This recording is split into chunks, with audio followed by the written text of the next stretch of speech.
you touch that thermostat one more time and I'm going to chop your hand off and you can spend the rest of eternity chasing it round in hell.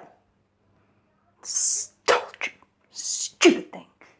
Hello. And how are you today? I hope this day finds you well. Well as can be expected. So, as promised, today I'm going to tell you all about the lamentable tragedy of Romeo and Juliet by Mr. William Shakespeare. Won't that be fun? Yes. Now, I've seen a couple of things of this because I've seen, obviously, the Milwaukee Family Players who do most of our performances here. And I also, recently, there came down a film. Now, we don't get films very often, but honestly, I understood while it came down here. Now, the Milwaukee Family Players, their Romeo might be 45, and several of them have a tendency to forget lines, and there's very clearly lines pasted all over the set whenever they perform. They do forget their lines, but they never, ever change them. They may make some very questionable stage production ideas, like that unicorn in the third act of King Lear. Really don't think that's supposed to be there. But they do not change the words. And this movie, although it looked absolutely beautiful, though I don't know quite what its actors were doing, because they seemed a lot more interested in making sure that their pretty faces look pretty at all times than actually, emoting. Like, dear God, what a thought, you might emote. That it really didn't mean anything. And then to make matters worse, they took Shakespeare. They took Shakespeare's beautiful, beautiful language, which is some of the most beautiful language beautiful words in the English language, and they changed them. I mean, honestly, it was as bad as Laurence Olivier's blackface Othello, which I do have, because Olivier should have known better. But by the by, so anyway, I have seen Romeo and Juliet. And so I thought I would start with that one. So Romeo and Juliet is set in Italy usually it's set in Renaissance Italy, but really it could be set anywhere, anytime. It's really quite versatile.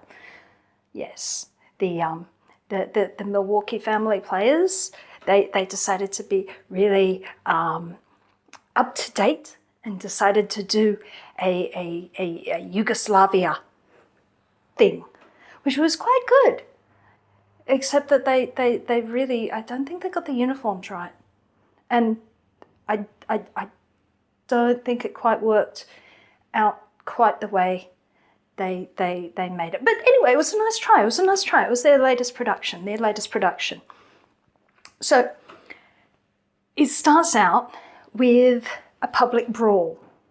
The Montagues on one side, a big rich family in Verona, and the Capulets on the other, another big rich family in Verona. And for some reason, these two very wealthy families have decided that they're going to fight like cats and dogs. Cats and dogs don't really fight so much as chase one another, but, the metaphor's the same. So they fight like cats and dogs. I don't think they even remember what they're fighting about. I think it's been going on for so long. And it's the old men will fight who should be dignified, and so they look completely foolish. And the servants and the young men, and they all fight. And the prince of Verona, comes and tells them to all stop this fighting. And you, old Capulet, and you, old Montague, you come and see me in the now, and you come and see me this afternoon, and do not keep fighting. So Capulet goes away, and the fighting is broken up, and then we meet Benvolio, who's a Montague, is asked by Lady Montague if he's seen her son, Romeo, who hasn't been in the fighting. And Romeo then comes in, and Benvolio promises to tell his mother, his aunt, what is up with him. And he comes and tells Benvolio, after his parents have left, that he's in love with Rosaline and Rosaline doesn't love him. So this is his problem. Typical teenage problem. Teenagers are always doing that. Honestly, they're very tiring. But so this is happening, and then they leave the stage, and then we go to the Capulets, and Capulet has a daughter, and her name's Juliet, and Capulet has decided that Juliet, still only about 13 or 12 or 14, depends on the production, how old she is, but let's say young, teenager, very young teenager. It's time for her to get married because, obviously that's what the rich people did in those days. And so she is going to be married to the County Paris, who's a relation of the prince. So very good match here. So obviously, in spite of the fact that they fight like cats and dogs, the Montagues and the Capulets are still considered well regarded, which is ironic given that they create absolute mayhem, which is quite good. This one has lots of sword fighting in it.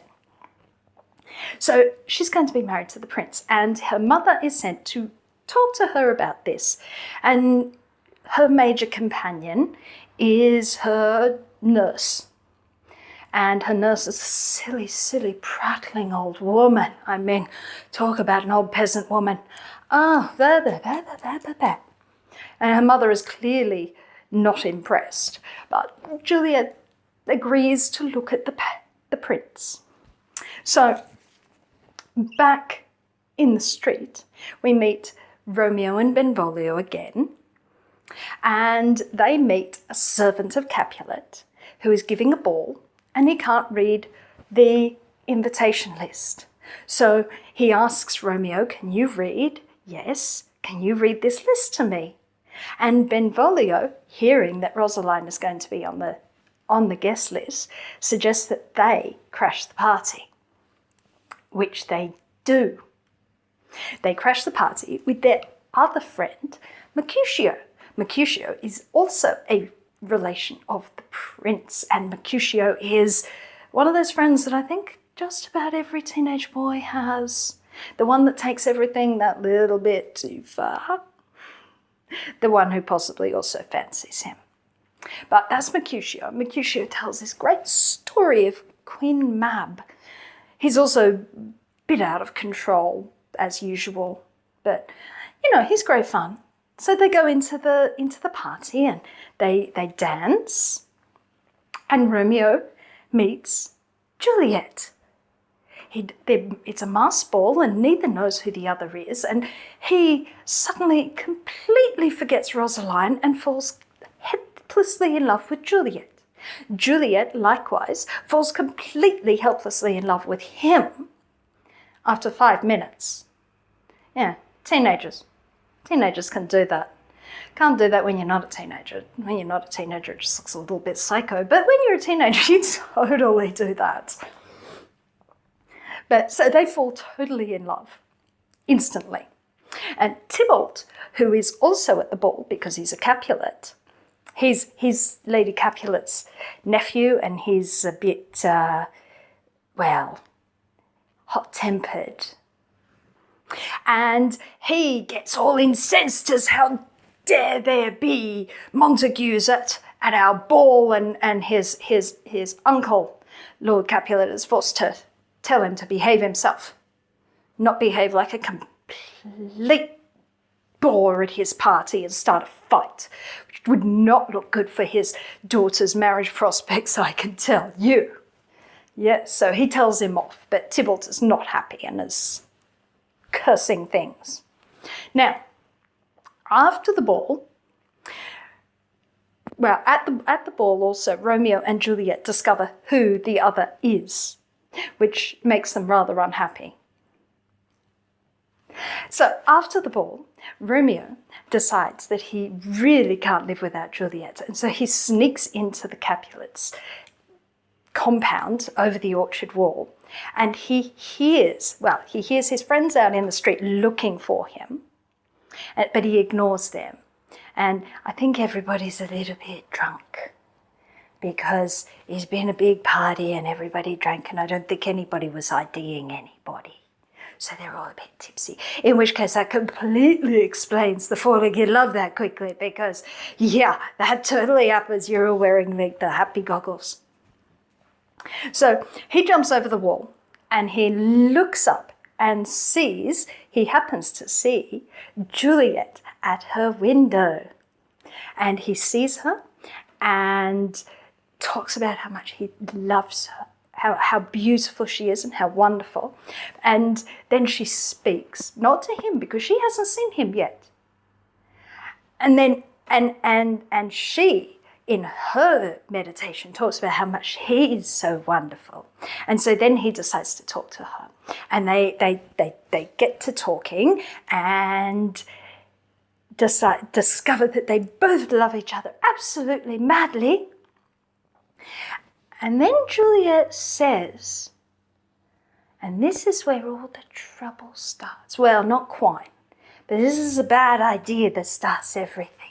She suggests they get married. Now, before you go saying that's the pot calling the kettle black about me, let me tell you, I had been dating my husband for 10,000 years before we got married. I was 30 millennia old and still living with my mother. I had to do something. She would not let me go. So, I think 30 is old enough to make my own decisions. 13, not so much. So, dumb idea.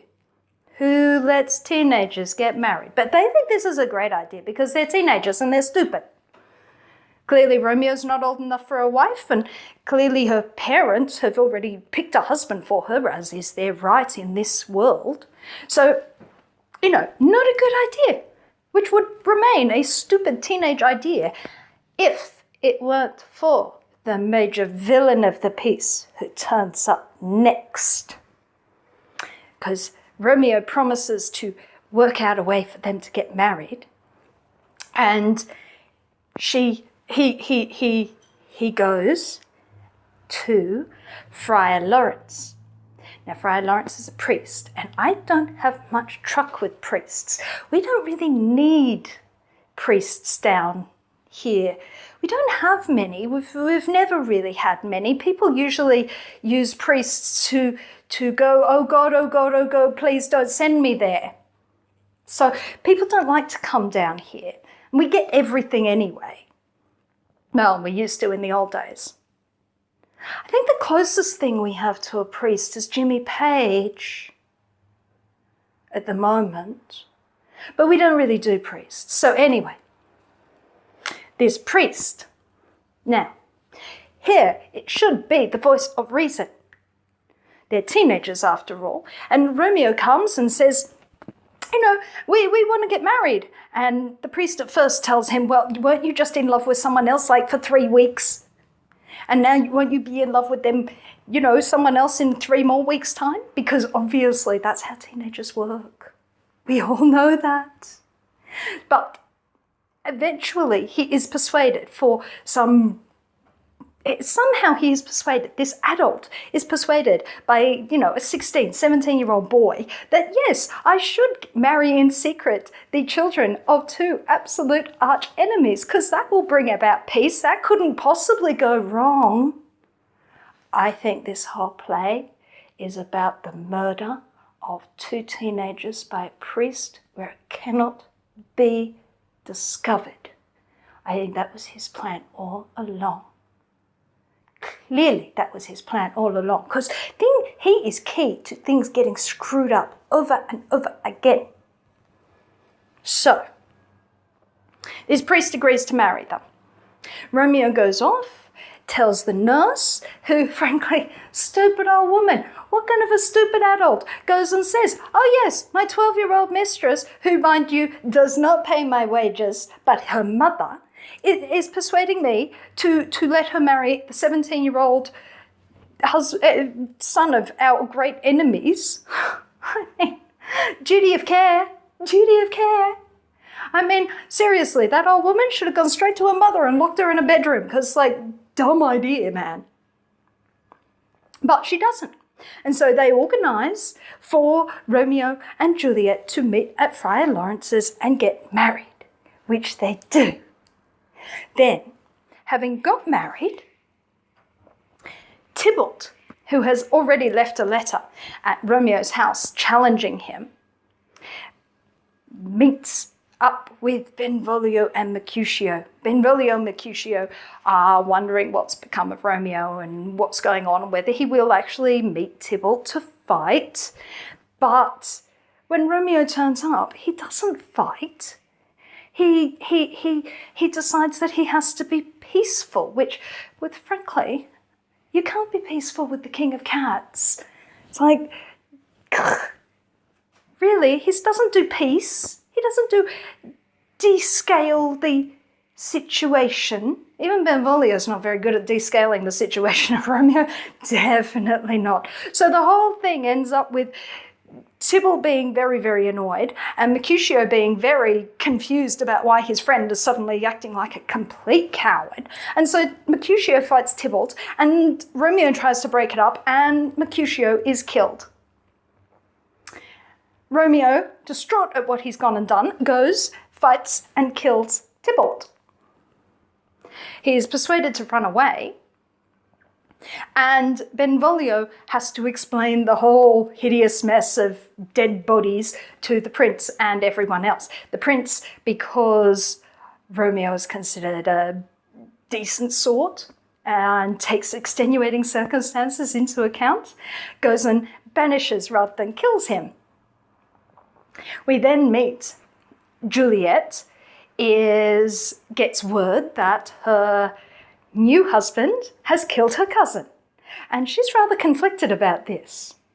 The nurse is, again, very stupid woman, but the nurse is then persuaded to go and fetch Romeo so that they can have one night together, which frankly was all they really wanted. This marriage whole business just complicated things. Let them have sex.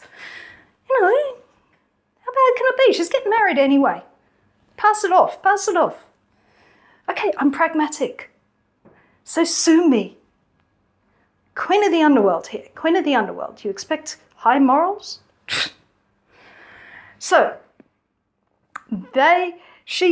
Romeo was hiding at Friar Lawrence's and feeling terrible because, obviously, how much is his wife going to want to see him again? So, Romeo is hiding at Friar Lawrence's. Again, mind you, he's hiding out with the villain of the piece. And he's very, very upset. And Friar Lawrence has tried to persuade him that banishment isn't so bad, but like, seriously, how did they think this was going to work in the first place? The marriage alone would have required banishment to just even happen, and frankly, if he takes his wife with him, well, they'll hunt him down like a dog, and Lady Capulet already plans to hunt him down like a dog anyway, which she attempts to console her daughter with a bit later. But Romeo is finally persuaded when the nurse turns up that Juliet doesn't hate him and does want to see him. So he goes off with the nurse and spends a night with his wife. He then has to leave in the morning, and this is the last time Romeo and Juliet will ever see each other alive or know that they're alive. So he leaves for exile, and Juliet is again absolutely distraught, and her parents decide, because she's so terribly upset, they will bring the marriage forward, because this way to give her something to cheer her up, because obviously a new husband, even if he is rather an idiot, is still something to have, and he's frankly very, very rich. You know who else is very, very rich? my husband. Pluton, Dis, Hades. He doesn't just rule the dead, he rules everything under the ground. Why, the bling. But anyway, that's beside the point. That's beside the point. I decided to shut off. I have one for every 1,000-year anniversary. Beside the point. So, they go and try to offer her consolation that you can marry this lovely count and it will make you cheer you all up. And she absolutely refuses, and her parents are totally shocked because why wouldn't she want to marry him? She was perfectly amenable to marrying him, like, yesterday. But anyway, she's utterly upset and will not. And no one is going to take her part, not even the nurse, because finally the nurse has come to her stupid senses and has realised, yeah, this whole thing was not a good idea, and maybe my boss and her husband, yeah, had a better plan, and let's just go with that. She doesn't like this. So she goes to Friar Lawrence, again, the villain, and he is persuaded to she persuades him to make a plan so that she appears dead for 2 days and he will bring Romeo and then they will go off together. Now, this is where it all gets a bit murky. Now, he is supposed to be sending letters via Romeo's valet, but he doesn't. He uses a stupid old priest who gets all tied up and doesn't pay attention properly. And the valet can get to there quicker. So he doesn't tell the valet, which is very, very bad. So Juliet takes the potion after having apologized to her parents because, she was very, very rude. Honestly, this is why I don't have children. I have a career, not children. Rude. Awful.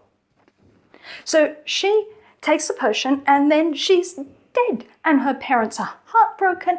And this is where this priest comes in, and he comes in. And so he comes in and gives some sort of cold comfort, which doesn't work on the poor parents. They're just absolutely distraught. And she gets buried. Fortunately, they have catacombs as opposed to 6 feet under. 6 feet under would be really difficult. I don't think you'd survive that one. Anyway, Romeo hears from his manservant, utterly distraught, buys poison and goes to the tomb, which is, by the way, being guarded by Paris, who is also rather upset because, his soon-to-be wife is dead, and goes to the tomb to kill himself. Unfortunately, he also kills Count Paris at the same time, because County Paris thinks that this is some sort of hideous Montague trap. And when Juliet wakes up, she wakes up to find Friar Lawrence there, and her husband dead, and Paris dead, and is again absolutely distraught. Which, see, this guy is clearly a complete raving psychopath because he doesn't seem to understand that people are going to be absolutely distraught when they discover people are dead. Kind of happens.